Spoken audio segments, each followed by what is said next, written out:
industrial dispute of the 20th century. This year marks the 30th anniversary of the 1984 miners' strike.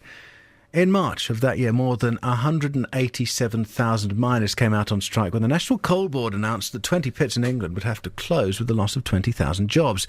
There were violent scenes as police clashed with striking miners. Miners also clashed with each other over whether or not to return to work. Here's a little reminder of those turbulent times. The people in this room are the lions and the lionesses of the labour movement, and we aren't going to sit like no dogs for Thatcher. I must tell you that what we've got is an attempt to substitute the rule of the mob for the rule of law, and it was not successful. No way! Listen, no way! You're blocking the football. This is what your police do for you. Brutality. Many suggestions have been made, and they're entirely without foundation. The police service of this country is in no way politically controlled. The overwhelming majority of people in this country are honourable, decent and law-abiding and want the law to be upheld and will not be intimidated. The choice is a simple one. You can allow them to butcher the industry, stay down and do nothing, or you can join with the rest of us and get off your knees and fight. And if we do it together, we can't lose. Well, those sounds may have stirred up some memories for you. Former Chief Constable of West Mercia Police Paul West was a sergeant at County Durham Police at the time. He's here tonight. Good evening. Hi, Andrew. Those noises there, those sounds, that audio, did it stir memories for you? It certainly did. I mean, you can hear in the voices, you know, whether it's Arthur Scargill or Margaret Thatcher for that matter, the emotions running so high. And, I mean, just hearing that, I've got to say, sends shivers down my spine, not having heard a lot of that audio for many years. And just tell us what it was like to be on the front line. As a sergeant, you'd be right at the front, wouldn't you? Well, that's right. I was a newly promoted sergeant at the time in Consett in County Durham. Consett itself, its whole economy had been built on the steelworks, which had only closed down about 18 months previously. So, you know, the whole of County Durham was being devastated in terms of the industry at the time. So as a newly promoted sergeant, I was in charge of a group of constables, on the front line. We had things called police support units, which were essentially an inspector, 2 sergeants and 20 constables. So I was one of the 2 sergeants within that team, typically being deployed to various pits around the county. It was a time when there were a lot of police moving all around the country on what we call mutual aid, supporting local forces. But because in Durham we had so many pits and so much activity, we didn't go anywhere. In fact, we were the recipients of people coming on mutual aid.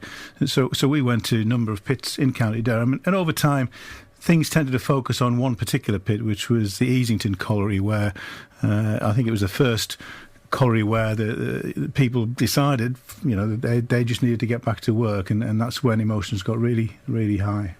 And talk us through some of what happened when those emotions started to... Well, I don't know whether you've seen the film Billy Elliot, Andrew, and some of your listeners may have seen that. And there's some scenes in that film which, again, are very evocative for me and very, very accurate. And I can vividly remember in Easington Colliery, which was, in fact, Easington was where Billy Elliot was a sort of fictitious place that the Billy Elliot film was set, sort of waiting for this coach coming down a long hill to the pit, carrying just one miner who decided to go back to work. And the coach it had reinforced windows, steel mesh all round the windows. And, you know, once you saw this thing coming, the adrenaline started to flow. And the police were sort of literally in the front line trying to allow the coach through because, you know, it was his right to go to work. But, of course, the pickets didn't like to see the strike breaking, the scabs, as they called it. You know, it was really unpleasant terminology at the time. and just, you know, seeing that come down, getting all tense, adrenaline flowing, just holding the line as best you could to let the coach go through, hopefully not being caught sort of trapped under the wheels. I mean, it was as serious as that, really.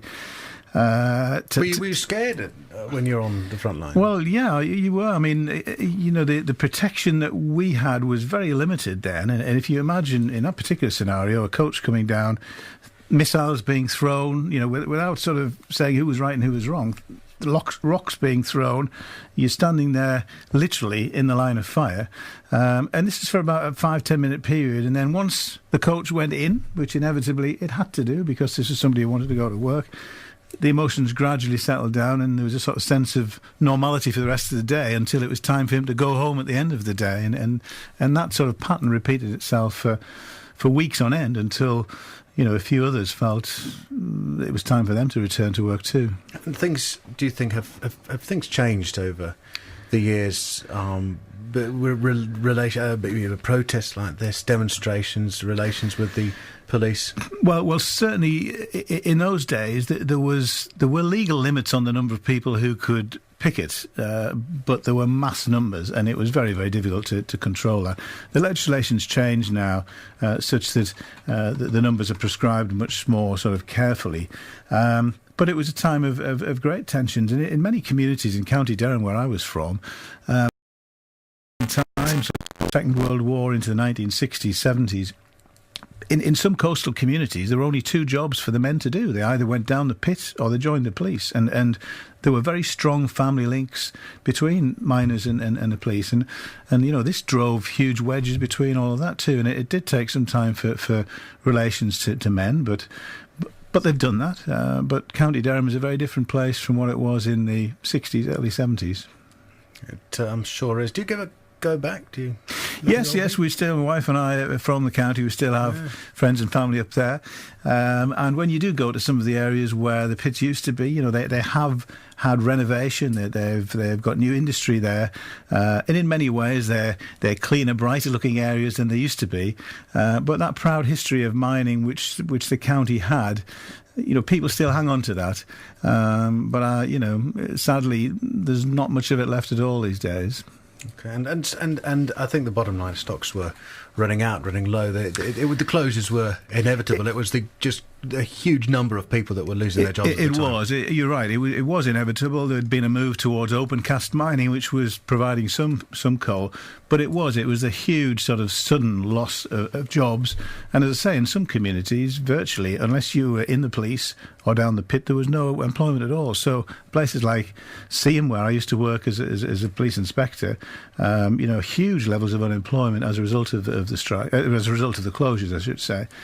So it was difficult times, but I'd like to think that we worked as best we could alongside the miners, because as I say, we all knew that at the end of the strike, whenever it happened, we had to still work in communities and we still had to build up the community relations with the local people. Really interesting. Thank you for coming in tonight. Thanks, Andrew. Great memories. Former Chief Constable of West Mercia Police, Paul West, who at the time was a sergeant at County Durham.